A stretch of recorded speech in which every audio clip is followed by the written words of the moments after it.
My best friend wants me to be his furry girlfriend. I've been best friends with Jake for almost 10 years now. We met in middle school and instantly clicked. We've been through it all together, from awkward teenage crushes to graduating high school and moving on to college. Jake has always been there for me, and I thought I'd always be there for him too. But recently, something changed. Jake approached me one day and told me he had something he needed to talk to me about. I could tell he was nervous, and I wasn't sure what to expect. "Emily," he said, "I need to tell you something. Something that might change our friendship." My heart sank. What could it be? Had he met someone else? Did he want to end our friendship? I couldn't imagine a life without Jake. "What is it?" I asked, my voice trembling. "Emily, I want you to be my furry girlfriend," he said. Furry girlfriend. What did that even mean? I'd heard of furries before, but I didn't really understand the whole concept. "Jake, what are you talking about?" I asked, confused. "I'm a furry," he said, "and I want you to be my girlfriend. But not just any girlfriend. A furry girlfriend. Someone who understands me and my interests." I was still confused. "Jake, I don't know anything about being a furry," I said. "It's okay," he said. "I'll teach you. We can go to conventions together and dress up in our fursonas. It'll be fun." I didn't know what to say. I felt like our friendship had just been shattered. I didn't want to be a furry girlfriend. I just wanted to be his friend. "Jake, I'm sorry," I said, "but I can't be your furry girlfriend. I don't understand it, and I don't want to dress up in a fursona." Jake looked crestfallen. "I understand," he said, "but I really thought you'd be the one who could understand me, who could accept me for who I am." I felt terrible. I didn't want to hurt Jake, but I didn't want to be something I wasn't either. I thought we could still be friends, but it was clear that our friendship had changed.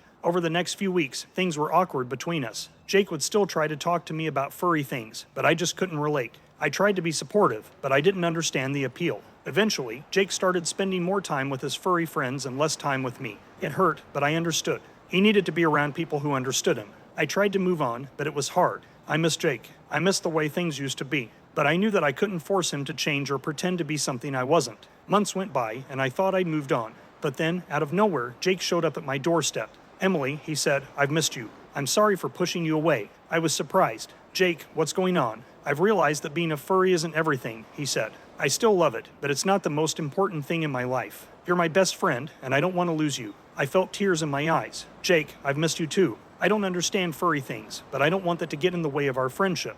We hugged, and it felt like everything was back to normal.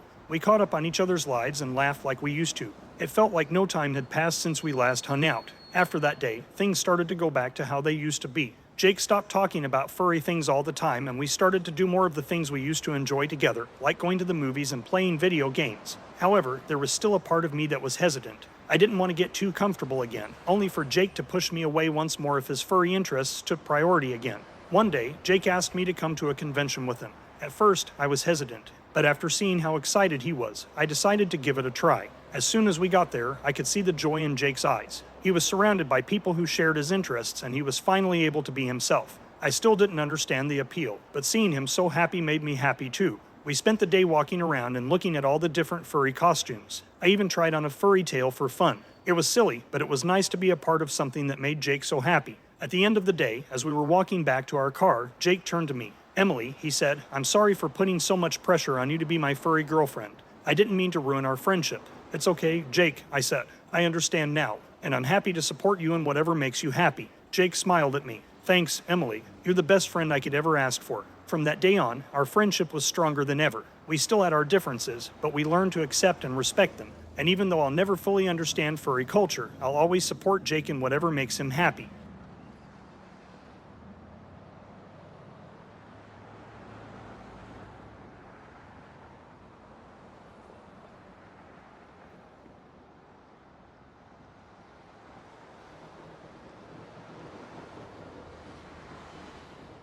What do you think? Would you have been his furry girlfriend? Let us know in the comments below. When you subscribe, be sure to click the notification bell. Click here for more Tangled threads.